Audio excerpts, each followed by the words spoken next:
তো আপনারা দেখছেন ধরতক্তা মারপেক ইন্টারভিউ চ্যানেল। তো স্যার চলে এসেছে, আজকে স্যারের ইন্টারভিউ নেবো। স্যার বসুন বসুন বসুন। কোথায় বসবো? সিট থাকলে তো বসবো। স্যার সরি সরি, আসলে নতুন স্টুডিওতে এখন ওই বেঞ্চ চেয়ার টেবিল বানানো হয়নি। সিট নেই বলছেন, বসুন বসুন বসুন। এই কি বলবেন তাড়াতাড়ি বলুন, আমার টাইম নেই, বিজি মানুষ। হ্যাঁ মানে বলবো তো বটেই, মানে বিশ্বাসই হচ্ছে না স্যার, আপনার মতো একজন সেলিব্রিটির সামনে বসে আমি ইন্টারভিউ নিচ্ছি। তো স্যার আমাদের 3টা প্রশ্ন আছে, যদি করতে পারি। হ্যাঁ 3টি প্রশ্ন করবেন, তাড়াতাড়ি করুন, আমি উত্তর দিয়ে বাড়ি চলে যাবো। উমা কেন এত তাড়াতাড়ি বাড়ি চলে যাবেন? তারপরেও স্যার আপনাকে দেখলেই বোঝা যায় আপনি খুব বিজি মানুষ। তো আমাদের ফার্স্ট কোশ্চেন হলো যে পরীক্ষায় কোন ধরনের স্টুডেন্টের কেমন পড়া উচিত? পরীক্ষায় কোন ধরনের ছাত্রের কেমন পড়া উচিত? এ বিষয়ে আমার কেমন কোনো অভিজ্ঞতা নেই, কিন্তু জন্য আমি তো কোনো পড়াশোনা করি না, তারপরেও বলছি যে কোন ধরনের ছাত্রের কেমন পড়া উচিত। 3 ধরনের ছাত্র থাকে, আচ্ছা, খুব ভালো, মিডিয়াম আর কুমা।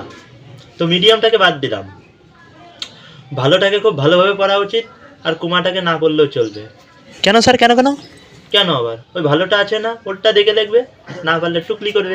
অসাধারণ অসাধারণ, গান ফাটা উত্তর, অসাধারণ প্রশ্নের উত্তর দিয়েছেন স্যার আপনি। যদি আপনি সেলিব্রিটি মানুষ, মাথায় মাল মেডিসিন কম, তো আমরা কি দ্বিতীয় প্রশ্নটা করব? হ্যাঁ দ্বিতীয় প্রশ্ন করুন। হ্যাঁ হ্যাঁ স্যার, অবশ্যই আমরা আপনার দ্বিতীয় প্রশ্নটা করব। তো আপনার দ্বিতীয় প্রশ্নটা হলো যে মানুষ কেন অযথা রাগ করে?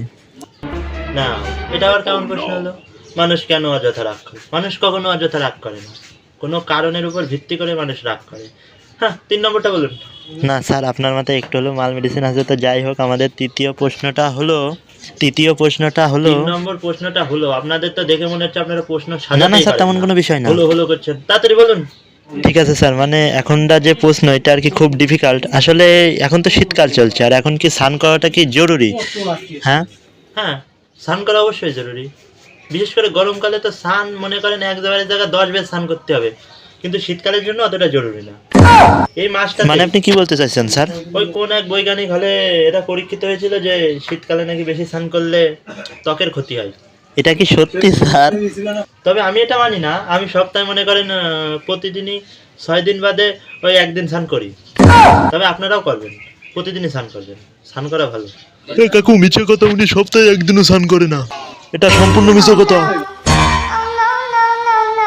আমি মিথ্যে কথা কেন বললাম? মানে স্যার আপনি কি সত্যি স্নান করেন না সপ্তাহে একদিনও? মানে আমি তো স্নান করি। এ লাউরা মিছে কথা বলছে। আপনি তো ভ্যাকসিন করেন, বাইরের তো ভ্যাকসিন করলে কিন্তু আমি ইন্টারভিউ এই গান মেরেছে রে স্যার। দাঁড়ান দাঁড়ান দাঁড়ান দাঁড়ান, রাখবেন না। আচ্ছা স্যার আপনি রাখবেন না, উনি বললেন অশিক্ষিত। এই চুপ। আচ্ছা স্যার, শীতকালে তো স্নান করা মনে করেন জরুরি, আসলে স্নান করলে তো মিডিয়ার সামনে ভাষণ দিচ্ছেন, উনি ছানি করে না। এই চুপ করো, তোমাকে না বললাম যে চুপ থাকো, খালি বাইরে থেকে ব্যাক সাউন্ড করো।